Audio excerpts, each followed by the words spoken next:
الحمد للہ نحمده ونصلی ونسلم علی رسولہ الکریم اما بعد فاعوذ باللہ من الشیطان الرجیم بسم اللہ الرحمن الرحیم اللہم اہدنا الصراط المستقیم صراط الذین انعمت علیہم غیر المغضوب علیہم ولا الضالین یا مجیب یا مجیب یا مجیب ان اللہ وملائکتہ یصلون علی النبی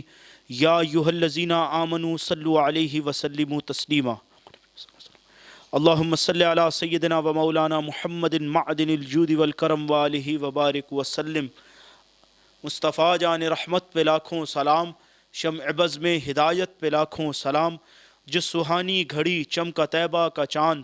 اس دل افروز ساعت پہ لاکھوں سلام، جس طرف اٹھ گئی دم میں دم آ گیا، اس نگاہ عنایت پہ لاکھوں سلام، دور و نزدیک کے سننے والے وہ کان لالے کرامت پہ لاکھوں سلام، تاجدار حرم شہنشاہ ارم نوبہار شفاعت پہ لاکھوں سلام، کس کو دیکھا یہ موسیٰ سے پوچھے کوئی، آنکھ والے کی ہمت پہ لاکھوں سلام، طیبہ طاہرہ عابدہ زاہدہ یعنی خاتون جنت پہ لاکھوں سلام، وہ 10 جن کو جنت کا مژدہ ملا، اس ساری جماعت پہ لاکھوں سلام، ہیں حسن و حسین عظمت پنجتن، ان کی روح امامت پہ لاکھوں سلام، غوث اعظم امام متقی والنقا جلوہ شان قدرت پہ لاکھوں سلام، جن کا منبر بنی گردن اولیاء، اس قدم کی کرامت پہ لاکھوں سلام، خواجہ خواجگاں قبلہ عاشقاں، ان کی شان ولایت پہ لاکھوں سلام، غوث اعظم کی جاں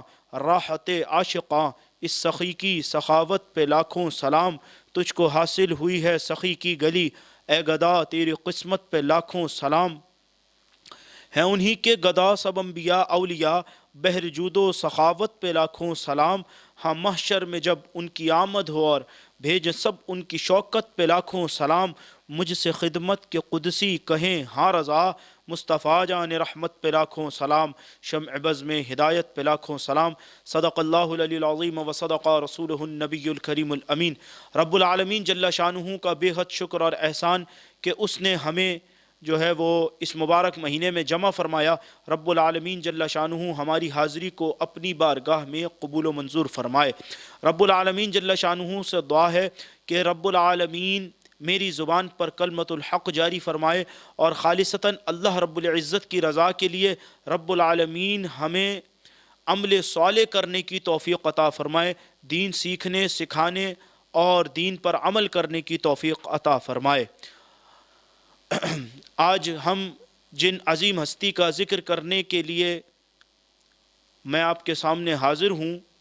اور آپ سننے کے لیے اس وقت سن رہے ہیں، یہ آج میں ذکر کروں گا میر میراں پیر پیراں حضرت شیخ عبد القادر الجیلانی رضی اللہ عنہ کا، غوث اعظم دستگیر رضی اللہ عنہ کا۔ حضور غوث پاک رحمت اللہ تعالی علیہ کے حوالے سے 470 ہجری یا 471 ہجری میں پہلی رمضان المبارک کو آپ کی ولادت ہوئی۔ آپ کے والد ماجد کا نام ہے حضرت موسیٰ صالح جنگی دوست رحمت اللہ تعالی علیہ۔ آپ کی والدہ ماجدہ کا نام ہے حضرت ام الخیر فاطمہ رضی اللہ عنہا۔ آپ کے والد حضرت موسیٰ جنگی دوست رحمت اللہ تعالی علیہ یہ وہ عظیم ہستی ہیں جو حسنی سید ہیں، اور حضرت ابو الخیر فاطمہ رضی اللہ عنہا حضور غوث اعظم کی والدہ یہ حسینی سید ہیں۔ سرکار غوث اعظم رضی اللہ عنہ وہ عظیم ہستی ہیں جو والد سے حسنی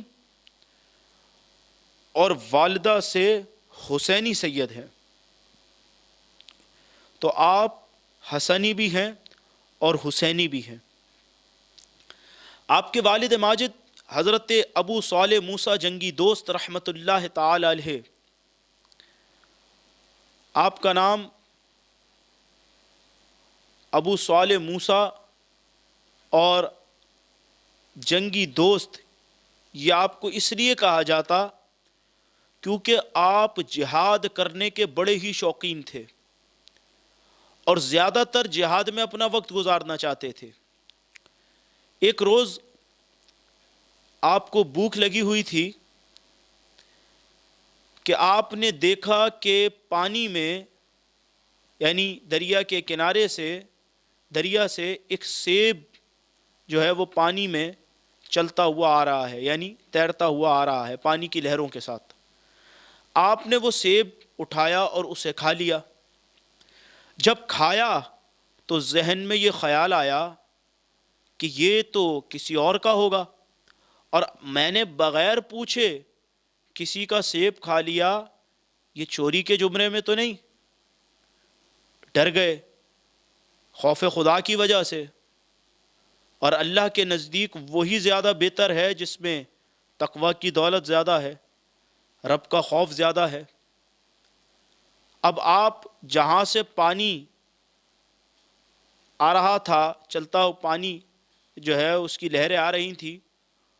اس سمت کی طرف چلنے لگے، حتیٰ کہ اس باغ پر پہنچ گئے جہاں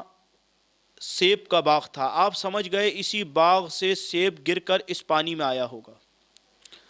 وہ باغ کس کا تھا؟ وہ باغ تھا حضرت ابو سعید حضرت عبداللہ سویمی رحمہ اللہ کا۔ آپ کے باغ میں گئے اور حضرت عبداللہ سے ملاقات کی، اور ملاقات کر کے کہا کہ یہ باغ آپ کا ہے؟ کہاں میرا ہے؟ کہا اس سے ایک سیب گرا تھا اور پانی میں اس کی لہروں کے ساتھ آگے کی طرف آیا، میں نے اسے اٹھا کر کھا لیا۔ اب یا تو آپ یہ مجھے معاف کر دیں یا اس کی قیمت لے لیں۔ حضرت عبداللہ نے فرمایا کہ نہیں، ایسے معاف نہیں کروں گا، کیونکہ حضرت عبداللہ سویمی بھی اللہ کے ولی اور حضرت ابو صالح موسیٰ جنگی دوست بھی اللہ کے ولی۔ حضرت عبداللہ سمجھ گئے کہ میرے پاس جو شخص آیا ہوا ہے یہ کوئی عام شخص نہیں ہے۔ آپ نے فرمایا پہلے کچھ وقت میرے باغ میں خدمت کرو، اس کے بعد معافی کی بات کریں گے۔ آپ نے حضرت عبداللہ کے باغ میں خدمت کرنا شروع کر دی۔ کئی سال گزر گئے۔ کچھ سال گزرنے کے بعد حضرت عبداللہ سویمی رحمہ اللہ نے فرمایا کہ اب تو تم نے ماشاءاللہ بڑی خدمت کر لی ہے اتنے سال سے، ایک کام اور کرو، اس کے بعد میں تمہیں وہ سیب معاف کر دوں گا۔ انہوں نے کہا کیا کام ہے؟ کہا میری بیٹی ہے ابو الخیر فاطمہ، تم میری بیٹی سے شادی کر لو، مگر یہ یاد رکھو کہ میری بیٹی دیکھتی نہیں اور میری بیٹی جو ہے وہ بولتی نہیں، میری بیٹی سنتی نہیں، میری بیٹی ہاتھوں سے معذور ہے اور پیروں سے بھی معذور ہے، یعنی نہ وہ سن سکتی ہے، نہ وہ دیکھ سکتی ہے، نہ وہ بول سکتی ہے، نہ اس کے ہاتھ سے بھی وہ معذور ہے اور پیروں سے بھی معذور۔ حضرت ابو صالح موسیٰ جنگی دوست رحمت اللہ تعالی علیہ نے یہ باتیں سنی تو آپ ویسے ہی شادی نہیں کرتے تھے یہ سوچ کر کہ میں تو جنگوں میں جانے والا آدمی ہوں، لیکن اب ذہن میں آیا کہ ان سے شادی کر کر اگر سیب معاف ہو جائے گا تو آخرت کی پکڑ سے بچ جاؤں گا۔ آپ اندازہ لگائیں کہ ایک سیب کے لیے، فقط ایک سیب کے لیے آپ نے اتنے سال اس باغ کی خدمت بھی کی اور اب ان کی بیٹی سے شادی کے لیے بھی تیار ہو گئے۔ کیسا خوف آخرت ہے، کیسا رب تعالیٰ کا ڈر ہے کہ کہیں میری پکڑ نہ ہو جائے۔ کتنا ڈر رہے ہیں اپنے رب سے۔ ہمیں سبق حاصل کرنا چاہیے اس بات سے۔ ہم جو چھوٹی چھوٹی چیزیں، ہمارے ہاں کچھ جگہوں پر معمول ہوتا ہے، کوئی ایسی گاڑی جا رہی ہے لوڈ ہو کر جس میں گنے رکھے ہوئے ہیں یا کیلے لٹک رہے ہیں تو ہمارے لوگ راستے سے گزر رہے ہوتے ہیں، اس سے کیلا نکال لیتے ہیں، گنا نکال لیتے ہیں۔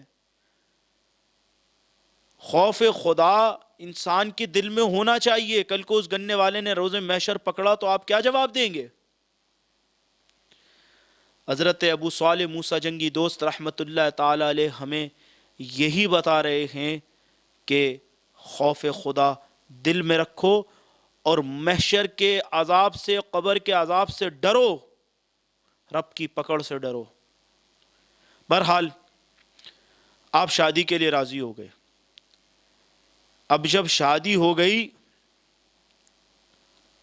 تو آپ کمرے میں گئے۔ جب کمرے میں گئے تو آپ نے دیکھا کہ ایک خوبصورت قسم کی خاتون ہے، جن کے پیر بھی بالکل ٹھیک ہیں، ہاتھ بھی بالکل ٹھیک ہیں، آنکھوں سے دیکھ بھی رہی ہیں، کانوں سے سن بھی رہی ہیں اور جواب بھی دے رہی ہیں۔ آپ اندر گئے، آپ نے سلام کیا یا انہوں نے سلام کیا تو آپ کی آواز آ گئی، یا آپ نے سلام کیا تو انہوں نے سلام کو سنا بھی، جواب بھی دیا، تو آپ سمجھ گئے کہ ان کے تو ہاتھ بھی صحیح ہیں، پیر بھی صحیح ہیں، بول بھی رہی ہیں، مجھے دیکھ بھی رہی ہیں۔ تو آپ قریب جانے کے بجائے حضرت عبداللہ سویمی رحمہ اللہ کے پاس گئے اور جا کر کہا کہ آپ نے کہا تھا کہ تمہاری دلہن دیکھ نہیں سکتی، بول نہیں سکتی، سن نہیں سکتی، اور تمہاری دلہن سنتی نہیں، بولتی نہیں، دیکھتی نہیں، ہاتھوں سے معذور، پیروں سے معذور، مگر اندر تو ایک خوبصورت سی خاتون ہیں جو دیکھ بھی سکتی ہیں، بول بھی سکتی ہیں، سن بھی سکتی ہیں، ہاتھ بھی ٹھیک اور پیر بھی ٹھیک، اندر کون ہے؟ کہا یہ تمہاری بیوی ہے۔ کہا آپ نے تو جس طرح بتایا تھا ویسی نہیں ہے۔ کہا میں نے جس زاویے میں بتایا تھا اس زاویے میں ویسی ہی ہے۔ کہا کیا مطلب؟ کہا مطلب یہ کہ دیکھتی نہیں اس زاویے میں کہ اس نے آج تک اپنی آنکھوں سے کسی نامحرم کو نہیں دیکھا، سنتی نہیں اس زاویے میں کہ اس نے آج تک اپنے کانوں سے کسی غیر محرم مرد کی آواز کو نہیں سنا، بولتی نہیں اس معنی میں کہ اس نے آج تک کسی غیر محرم نے اس کی آواز کو نہیں سنا، اور ہاتھوں سے معذور ہے اس زاویے میں کہ آج تک اس نے کسی غیر مرد کو نہیں چھوا، اور پیروں سے معذور ہے اس معنی میں کہ آج تک یہ کسی غیر محرم کی طرف، کسی غلط کام کی طرف نہیں گئی۔ سبحان اللہ!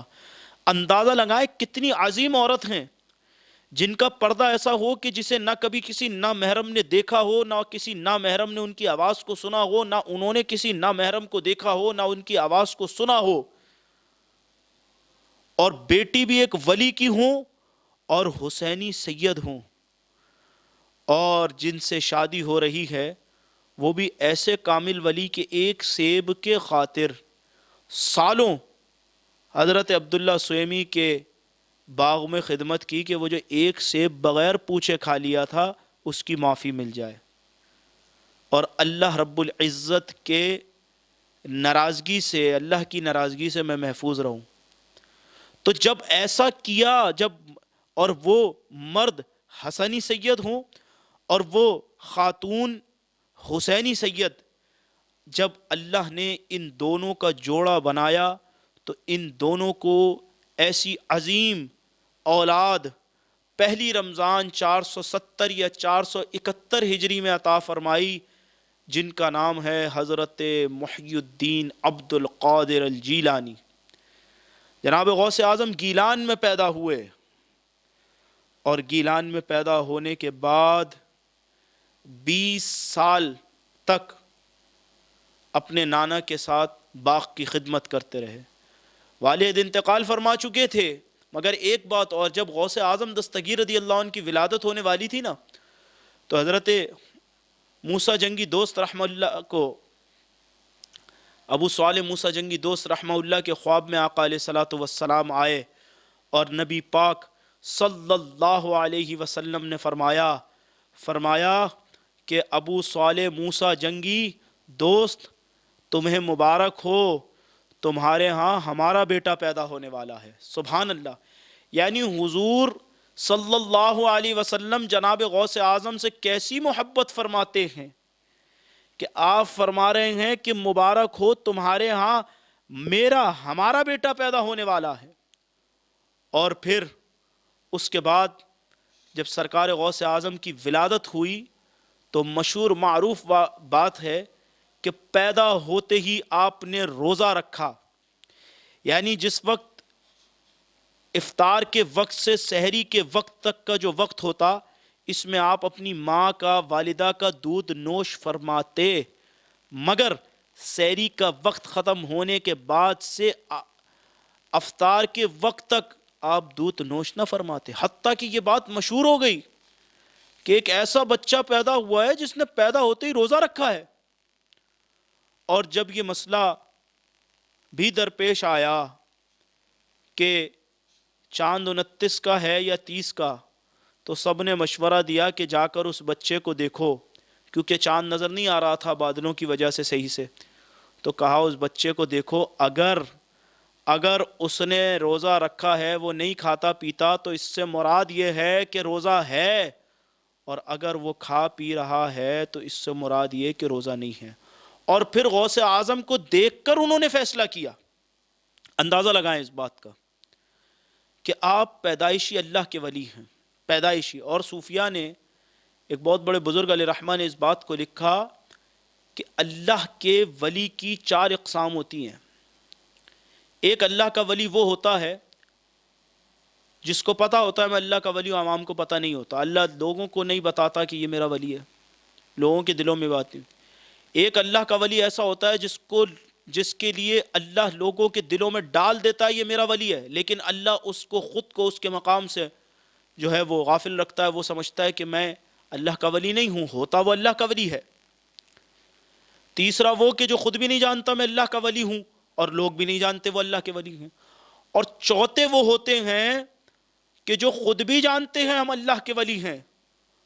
اور لوگ بھی جانتے ہیں کہ وہ اللہ کے ولی ہیں۔ اور صوفیاء کہتے ہیں کہ یہی وہ اللہ والے ہیں جو تمام ولیوں میں زیادہ بڑا اور بہتر مقام رکھتے ہیں، کیونکہ اللہ نے انہیں کسی نہ کسی کام کی ڈیوٹی کے لیے بھیجا ہوتا۔ اور جناب غوث اعظم دستگیر رضی اللہ عنہ بھی انہی ولیوں میں سے ہیں، اور آپ انہی ولیوں میں سے ہیں، اور آپ پیدائشی ولی ہیں، پیدا ہوتے ہی اللہ کے، پیدائش کے ساتھ ہی اللہ کے ولی ہیں۔ اور پھر آپ کی پیدائش کے کچھ وقت بعد آپ کے والد صاحب انتقال فرما گئے، نانا کے ساتھ باغ کی خدمت کرتے تھے، ان کے باغوں کی خدمت کرتے تھے، ان کی پرورش میں رہے۔ کچھ وقت گزرا تو والدہ ماجدہ سے اجازت لی کہ امی جان مجھے اجازت دیں کہ میں علم دین حاصل کرنے کے لیے جاؤں۔ والدہ نے اجازت دے دی، علم دین حاصل کرنے کے لیے نکل گئے۔ اور والدہ کے پاس سے جب جا رہے تھے تو والدہ نے فرمایا، بیٹا اب آپ کی اور میری ملاقات روز محشر ہوگی۔ اب جناب غوث اعظم دستگیر رضی اللہ عنہ کو اس حال میں بھی ان کی والدہ روانہ کر رہی ہیں، جاؤ پہلے دین حاصل کر لو، بے شک ہماری ملاقات روز محشر ہوگی۔ یعنی ان کی والدہ ہمیں یہ بتا رہی ہیں، یہ سبق دے رہی ہیں آنے والی عورتوں کو کہ اپنے بچوں کو عالم دین بناؤ، چاہے قربانی کتنی ہی بڑی کیوں نہ دینی پڑے، دین کا علم سکھاؤ۔ یہ جب دین کا علم سیکھیں گے تو معاشرے کو بہتر بنائیں گے، لوگوں کی اصلاح کریں گے۔ اور ایک بات یہ ہمیشہ یاد رکھیں کہ دین کا علم حاصل جو نہیں کرتا وہ اللہ کا ولی نہیں ہو سکتا۔ اللہ کا ولی وہ ہے جس نے علم دین حاصل کیا ہو، جو عالم دین ہو۔ یعنی عالم دین سے مراد سیدی اعلی حضرت عظیم البرکت رضی اللہ عنہ نے یہ لکھا کہ اتنا عالم ضرور ہو، پیر ہونے کے لیے آپ نے شرط لکھی کہ اتنا عالم ضرور ہو کہ اگر کسی مدرسے سے نہ بھی پڑھا ہوا ہو تو اتنا عالم ضرور ہو کہ کوئی مسئلہ پوچھے تو جواب دے سکتا ہو، اور اگر نہ آتا ہو تو کتاب سے نکال کر بتا سکتا ہو۔ اور جناب غوث اعظم تو ابھی 20 سال کی عمر ہے اور بغداد شریف کی طرف روانہ ہو گئے علم دین حاصل کرنے، اور بغداد شریف میں پہنچ کر علم دین حاصل کرنے لگ گئے۔ اور جس مدرسے میں آپ پڑھتے تھے، اسی مدرسے میں جو پرنسپل تھے ان کا نام تھا حضرت ابو سعید مبارک مخزومی رحمۃ اللہ تعالی علیہ۔ آپ نے اپنے پرنسپل کو دیکھا، استاد کو دیکھا، علم حاصل کر رہے تھے، انہی استاد سے، انہی پرنسپل کے ہاتھ پر آپ نے بیعت کر لی اور ان کو اپنا شیخ بنا لیا، مرید ہو گئے ان کے۔ اور یہ بات یاد رکھیں کہ یہ آج بھی ایسا ہوتا ہے کہ بہت سے علماء اپنے اساتذہ سے ہی بیعت ہوتے ہیں۔ جب وہ مدرسے میں پڑھنے جاتے ہیں تو کوئی قابل، نیک، باعمل استاد انہیں نظر آتا ہے تو وہ اسی سے بیعت ہو جاتے ہیں، انہی استاد صاحب سے بیعت ہو جاتے ہیں، کیونکہ عالم دین ہوں، باعمل ہوں، صحیح العقیدہ ہوں، اور طریقت کا سلسلہ بھی جو ہے وہ سلسلہ با سلسلہ جڑا ہوا ہو اور ٹھیک ہو، تو ایسے آدمی سے ہی بیعت ہونا چاہیے۔ تو حضرت غوث اعظم دستگیر رضی اللہ عنہ، آپ ان سے بیعت ہو گئے، بغداد میں رہے، پہلے وہاں علم دین حاصل کیا اور پھر وہیں مدرسے میں پڑھاتے بھی رہے۔ اور غوث اعظم دستگیر رضی اللہ عنہ سے بڑے بڑے وقت کے علماء بھی پڑھنے آیا کرتے تھے، اور اللہ نے آپ کو تمام ولیوں کا سردار بنا دیا۔ آپ غوث اعظم دستگیر رضی اللہ عنہ کی کرامتیں تو سنتے ہیں، آج ہمارا معاملہ یہ ہے کہ ہم غوث اعظم کی کرامتیں بڑے شوق سے سنتے ہیں مگر ان کی تعلیمات پر عمل نہیں کرتے، یہ بڑا فقدان ہے۔ یاد رکھیں، جناب غوث اعظم دستگیر رضی اللہ عنہ کی تعلیمات پر عمل کریں گے تو غوث اعظم کا صحیح سے فیض حاصل ہوگا۔ اگر ان کا فیض حاصل کرنا ہے تو ان کے راستے پر چلنا ہوگا۔ آپ دیکھیں، رمضان کے لوگ روزے چھوڑ دیتے ہیں، رمضان کے روزے چھوڑ دیتے ہیں، جبکہ غوث اعظم دستگیر رضی اللہ عنہ کیا فرما رہے ہیں؟ آپ نے تو پیدا ہوتے ہی روزہ رکھا، تو آپ تو پیدائشی روزے دار ہیں، اور ان کا مرید ہو کر روزے چھوڑے تو یہ کیسا مرید ہوا؟ غوث اعظم دستگیر رضی اللہ عنہ کا مرید ہو اور نماز چھوڑ دے، کیسا مرید ہوا؟ جناب غوث اعظم دستگیر رضی اللہ عنہ نے 30 سال، کچھ علماء کے مطابق 30 سال جنگلوں میں جا کر اللہ کی عبادت کی، رب تعالیٰ کو راضی کیا، کئی کئی دن صرف پانی پر گزارا کیا، کئی کئی دن صرف پتوں پر گزارا کیا، کئی کئی دن بھوکے رہے، مگر رب کو یاد کرتے رہے، اس کا ذکر کرتے رہے، اس کو یاد کرتے رہے، اس کی محبت کو اپنے دل میں بسا کر رکھا، اور آنے والے لوگوں کو بھی یہی تعلیم دی کہ رب تعالیٰ سے محبت کرو، اس کے حبیب کے راستے پر چلو تاکہ اللہ تمہیں کامیابی عطا فرمائے۔ کیونکہ یہ اگر میں کرامات کی باتیں بتاؤں گا، سیرت کی اور باتیں بتاؤں گا تو وقت ہمارا بہت طویل ہو جائے گا، تو میں آپ سے ایک آدھ بات اصلاحی کر کے دعا کی طرف چلیں گے کہ یاد رکھیں، جناب غوث اعظم دستگیر رضی اللہ عنہ کی سیرت پر عمل کرنا ہمارے لیے بے حد ضروری ہے۔ غوث پاک رضی اللہ عنہ وہ عظیم ہستی ہیں جن کی زندگی کا ایک ایک لمحہ اپنے رب کو راضی کرنے کے لیے گزرا۔ آپ نے کئی آپ کی عالی شان کتابیں موجود ہیں، آپ کے جو کمالات ہیں وہ دنیا کے سامنے موجود ہیں، لیکن آپ نے سب کو تعلیم کیا دی؟ تعلیم یہی دی کہ اللہ اور اس کے رسول کو راضی کرنے والے کام کرو، اللہ اور اس کے رسول کو راضی کرنے والے کام کرو۔ غوث اعظم کی بات کا مفہوم ہے کہ غوث اعظم دستگیر رضی اللہ عنہ فرماتے ہیں کہ یہ میں اپنے الفاظ میں ان کے مفہوم کو بیان کر رہا ہوں، اگر آپ کسی کو تحفہ دیں، تحفے کی پیکنگ بڑی خوبصورت ہو مگر اس کے اندر پتھر رکھے ہوں، کنکر رکھے ہوں، تو کیا جسے آپ نے تحفہ دیا اسے تحفہ پسند آئے گا؟ ہرگز نہیں آئے گا۔ اسی طرح اگر آپ کسی کو کوئی پرندہ دیتے ہیں، اس کا پنجرہ بڑا حسین ہو مگر اس میں جو پرندہ ہو وہ مرا ہوا ہو تو اس کو آپ کا تحفہ پسند نہیں آئے گا۔ یہ مثالیں سمجھا کر آپ فرماتے ہیں کہ یہی مثال انسان کی ہے کہ انسان بہت طاقتور ہو، حسین و جمیل ہو، خوبصورت ہو، مگر اس کے جسم میں جو دل ہے وہ کالا ہو، سیاہ ہو چکا ہو اور گناہوں میں لگا ہوا ہو تو وہ دل رب کی بارگاہ میں قبول نہیں ہوگا۔ رب کی بارگاہ میں وہ دل قبول ہوگا جو رب عز و جل